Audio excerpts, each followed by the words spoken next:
इस कहानी का टाइटल है घंटा राइटर।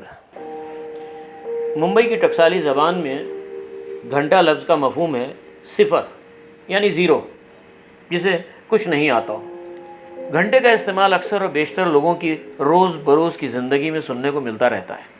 और ये घंटा वो घंटा नहीं है जो टाइम यानी वक्त से मंसूब है, बल्कि ये वो घंटा है जो मंदिरों में बजाने के लिए लटका रहता है। ढकी छुपी तरह से इसका इशारा किसी तीसरी चीज़ की तरफ भी है।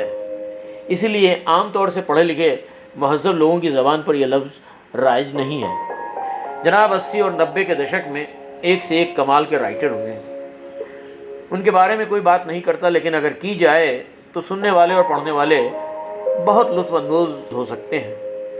ये कैसे मुमकिन है कि 80 और 90 के दशक के राइटर की बात की जाए और जावेद अख्तर साहब का तज़किरा ना किया जाए, जो सरे फहरिस्त रहे हैं। जनाब जावेद साहब की शख्सियत को अगर किसी ने करीब से देखा होगा तो वो ये ज़रूर समझ सकता है कि जो एंग्री यंग मैन का टाइटल अमिताभ बच्चन जी को मिला हुआ था, असल में वो एंग्री मैन जावेद साहब में छुपा हुआ है। जिस वक्त जावेद साहब कोई सीन पढ़ रहे होते हैं या बयान कर रहे होते हैं तो उनके और अमिताभ बच्चन के लहजे और अंदाज में कोई ज़्यादा फ़र्क नहीं नज़र आता। ज़माना बदल चुका है, फ़िल्में बनाने का मेयार बदल चुका है। अब जिस तरह से फ़िल्में बन रही हैं उससे यही लगता है कि जावेद साहब के फ़िल्मी सफ़र की कामयाबी को अब शायद ही कोई दूसरा राइटर छू सके। इसमें कोई शक और शुबे की गुंजाइश नहीं कि जावेद साहब एक आला दर्जे के राइटर हैं। किसी बात को कहने का उनका अपना एक अलग नज़रिया और अंदाज़ है जो दूसरे राइटर से काफ़ी मुख्तलिफ और दिलकश है। हिंदी फिल्म इंडस्ट्री में ये देखा गया है कि यहाँ राइटर अक्सर फिल्म के डायरेक्टर के रहम करम पर होता है। उसकी हाँ में हाँ मिलाना राइटर की मजबूरी होती है। लेकिन जावेद साहब के केस में ये बात उल्टी है। अक्सर डायरेक्टर उनसे दबा रहता है और यही वजह है कि आज के दौर में कोई भी डायरेक्टर जावेद साहब से फिल्म में गीत तो लिखवा लेता है, लेकिन कहानी पर काम करने को तैयार नहीं है। लेकिन क्या आप सोच सकते हैं कि किसी असिस्टेंट डायरेक्टर में यह हिम्मत हो सकती है कि वो जावेद साहब को अमिताभ बच्चन जी की मौजूदगी में कहे कि घंटा राइटर है जावेद साहब आप? जनाब ये बड़ा ही दिलचस्प वाक़या है। इसे बताने के लिए उस असिस्टेंट डायरेक्टर योगेश जी के किरदार को समझना बहुत ज़रूरी है, जिसने ये जसारत की। तभी इस वाक़ये की नौइयत को समझकर लुत्फ़अंदोज़ हुआ जा सकता है। योगेश जी टीनू आनंद जी के वो असिस्टेंट डायरेक्टर थे जो टीनू आनंद जी को तब से जानते थे जब टीनू आनंद जी डायरेक्टर का डी नहीं जानते थे। योगेश जी टीनू आनंद के वालिद जनाब इंदरराज आनंद जी, इंदरराज जी जो कि एक बहुत बड़े राइटर हुए हैं और जिन्होंने राज कपूर जी की फिल्में और दूसरी तमाम मद्रास की बड़ी बड़ी फिल्में लिखी हैं। इंदरराज जी की लिखी मद्रास में बनने वाली तमाम फिल्मों में योगेश जी डायलॉग डायरेक्टर की हैसियत से काम करते थे। इंदरराज जी के साथ दारू पीना, ट्रैवल करना, मद्रास में उनके साथ उनके बंगले पर रहना योगेश जी उन दिनों से करते रहे हैं जबकि टीनू आनंद जी निक्कर पहनकर घुमा करते थे। लेकिन जनाब टीनू आनंद जी जिस तरह योगेश जी से परेशान रहते थे ना पूछिए जनाब। हाथ जोड़ जोड़ कर कहते थे, योगेश जी मेरे बाप प्लीज़ मेरी जान छोड़िए, मत आया कीजिए शूटिंग पर, घर बैठिए, आपकी सैलरी घर पहुंच जाएगी।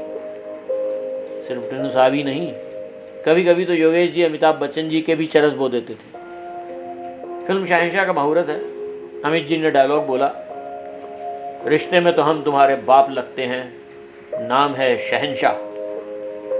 टीनू आनंद जी ने जोर से चिल्लाकर खुश होकर कहा, got it, okay. Yogesh ji ने कहा, वन मोर। सबकी निगाहें हैरत से योगेश जी की तरफ। योगेश जी ने कहा, डायलॉग गलत बोला गया है। टीनू साहब ने पूछा, क्या गलत बोला है? योगेश जी ने कहा, अमित जी ने कहा है रिश्ते में तो हम तुम्हारे बाप लगते हैं, नाम है शहंशाह। टीनू साहब फिर चिल्लाए, इसमें क्या गलत है? योगेश जी ने बताया, इंदरराज जी ने डायलॉग लिखा है, रिश्ते में तो हम तुम्हारे बाप हैं, बाप लगते नहीं हैं। अगर राइटर इंदरराज जी टीनू आनंद जी के पिताजी न होते तो ये डायलॉग शायद इसी तरह ओके कर दिया जाता। लेकिन योगेश जी भी समझदार खिलाड़ी थे, वो पिताजी की टीम से खेल रहे थे। इसलिए अमित जी और टीनू आनंद जी योगेश जी की गुगली को झेल नहीं पाते थे। फिल्म मेकिंग से जुड़ी टेक्निकल बातों को भी बड़े मियाँ बड़ी खूबी से जानते थे, लेकिन जो अंदाज़ होता था उसे जाहिर करने का वो बहुत ही हैरान कुन होता था। कभी कभी तो वो ये भूल जाते थे कि फ़िल्म के डायरेक्टर टीनू आनंद साहब हैं या वो खुद हैं। फिल्म शहंशाह की एडिटिंग चल रही है। अचानक योगेश जी स्टेन बैक, यानी कि वो मशीन जिस पे एडिटिंग की जाती है, उस पर हाथ मारकर कहते हैं, स्टॉप इट। टीनू साहब, एडिटर हबीब साहब, तमाम दूसरे असिस्टेंट जो मौजूद हैं वहाँ, सबकी नज़रें योगेश जी की तरफ हैरत से उठती हैं। क्या हो गया अचानक इन्हें? योगेश जी कहते हैं, गलत शॉट लगाया गया है, ये ट्रॉली शॉट नहीं लगाया जा सकता यहाँ। टीनू साहब दांत निकाल कर दहाड़ते हैं, क्यों नहीं लगाया जा सकता? टीनू साहब की दहाड़ सुनकर योगेश जी की थोड़ी हवा निकली और कहा, ट्रॉली शॉट आप बीच में काट नहीं सकते। अगर पूरा शॉट रखा तो आर्टिस्ट की पोजीशन गलत हो जाती है। प्रीवियस शॉट में आर्टिस्ट लेफ्ट में है, वो राइट में हो जाता है, और राइट वाला आर्टिस्ट लेफ्ट में। टीनू साहब का पारा 7वें आसमान पर बोले, यहाँ बोल रहे हैं, शूटिंग पर क्यों नहीं बोले? योगेश जी ने कहा, शूटिंग पर 10 दूसरा टेंशन रहते हैं। और फिर टीनू साहब ने कहा, शूटिंग पर मेरे सर पर भी 20 टेंशन रहते हैं। ये कहते हुए टीनू साहब ने कसूरवार बनकर एडिटर की तरफ देखा। अब क्या किया जाए? इससे पहले कि एडिटर शॉट को दुरुस्त करने की कोई तरकीब निकाले, योगेश जी बोले, मैं बताता हूँ अब क्या किया जा सकता है। टीनू साहब ने हाथ जोड़कर कहा, प्लीज़ प्लीज़ आप बाहर जाइए, हमें पता है क्या करना है, हम कर लेंगे, गधे नहीं हैं हम।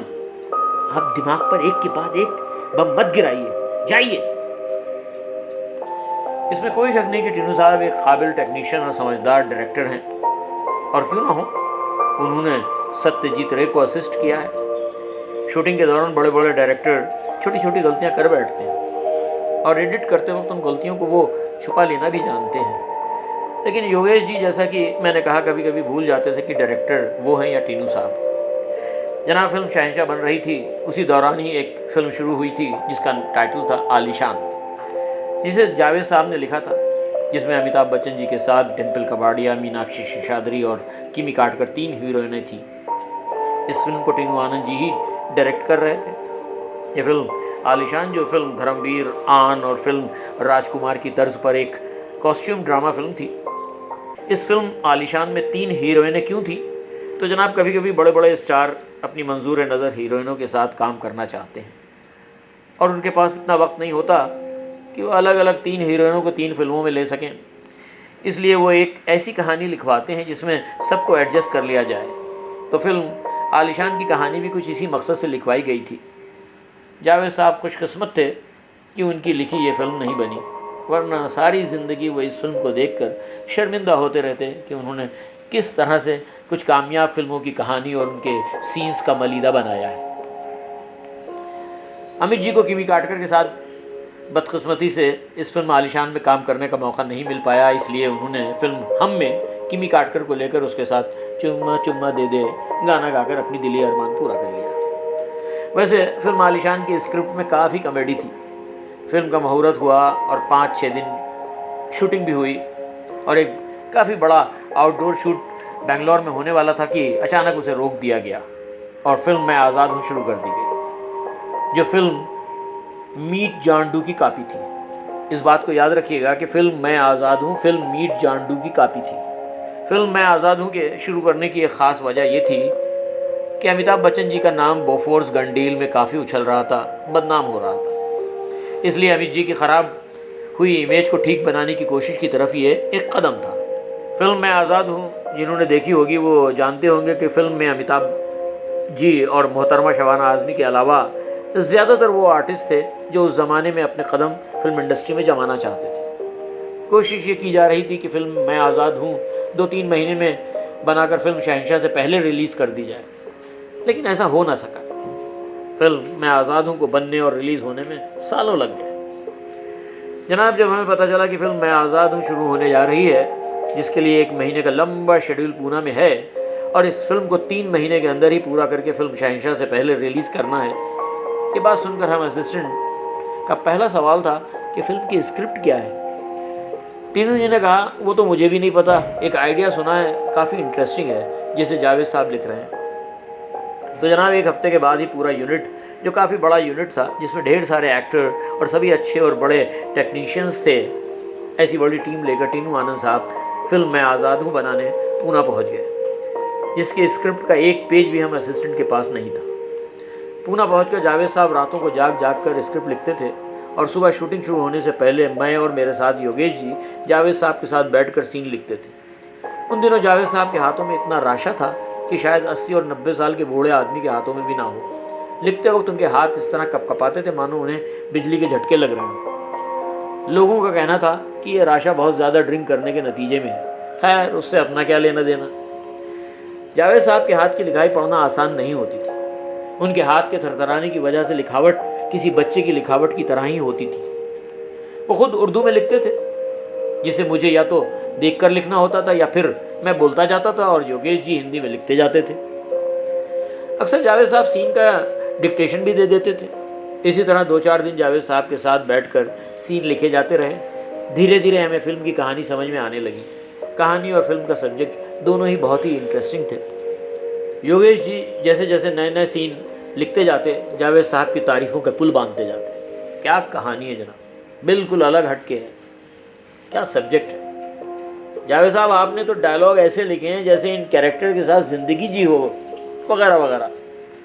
लेकिन योगेश जी की इन ढेर सारी तारीफ़ों के बाद भी जावेद साहब कभी कोई रिएक्शन ना देते। कभी अपनी तारीफ़ सुनकर ना मुस्कुराते, ना खुशी उनके चेहरे से जाहिर होती। जावेद साहब की शख्सियत की तारीफ़ है कि कामयाबी को कभी उन्होंने अपने सर नहीं चढ़ने दिया। उन्होंने कभी अपनी कामयाब फिल्मों का नाम तक हमारे सामने नहीं लिया। फिल्म इंडस्ट्री के 20 राइटर्स के साथ दोस्तियां रही हैं, मिलना जुलना रहा है। हर कोई अपनी कामयाब फिल्मों का झंडा लिए उसे फहराता रहता है और नाकाम फिल्मों का डंडा लिए किसी और को नाकामी का इल्ज़ाम देता रहता है। पर जावेद साहब में हमने ज़र्रा बराबर भी घमंड नहीं देखा इस बात के लिए कि उन्होंने इतनी कामयाब फिल्में लिखी।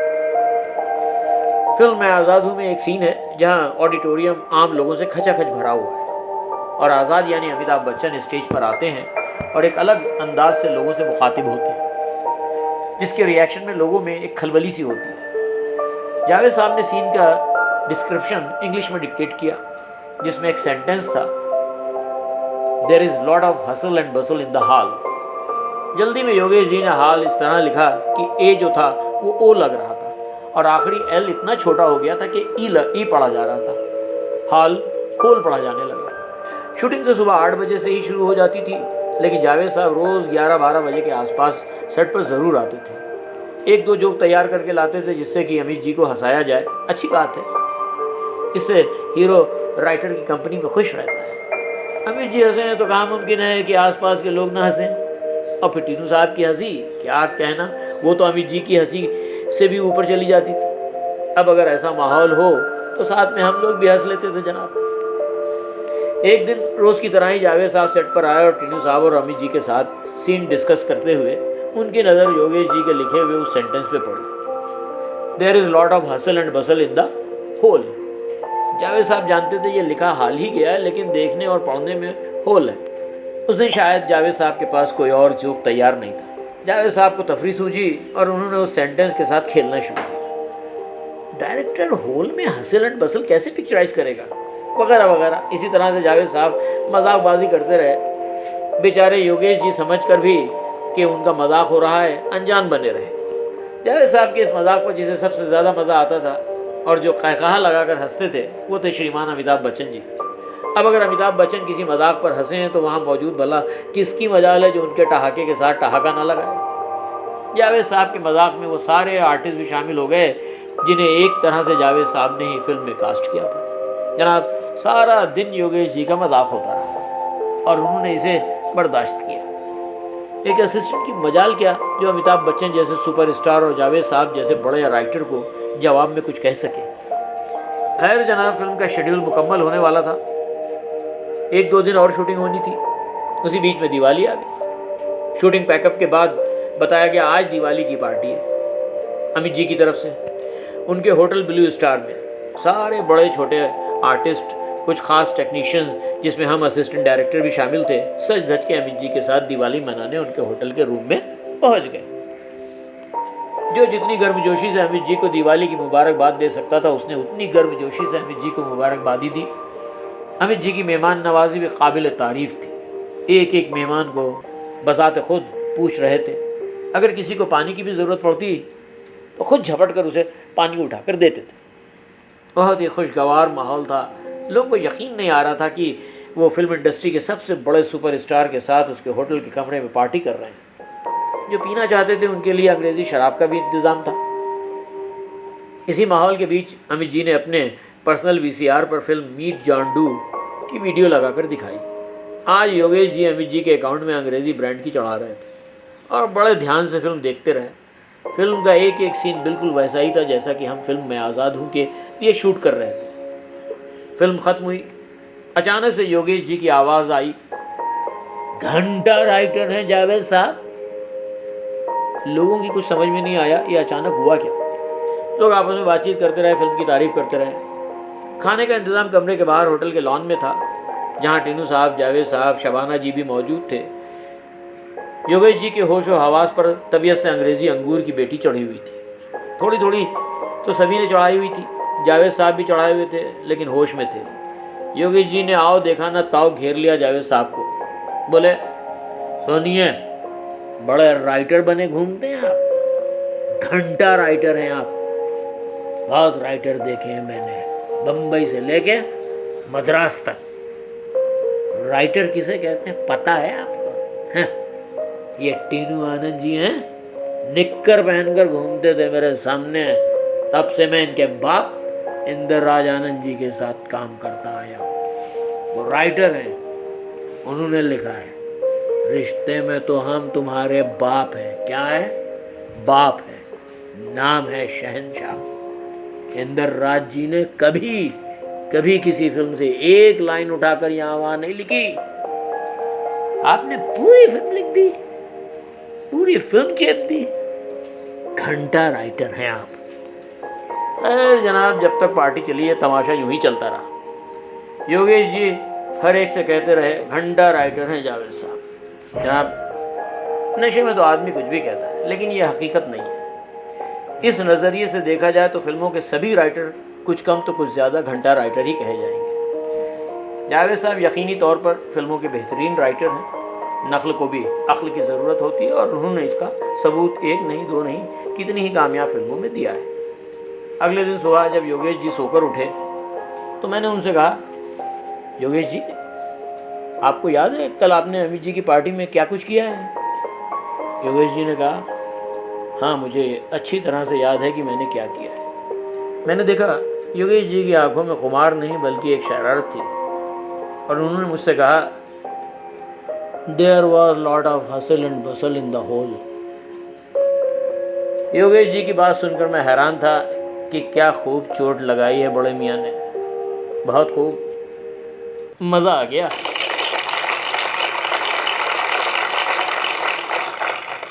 शुक्रिया।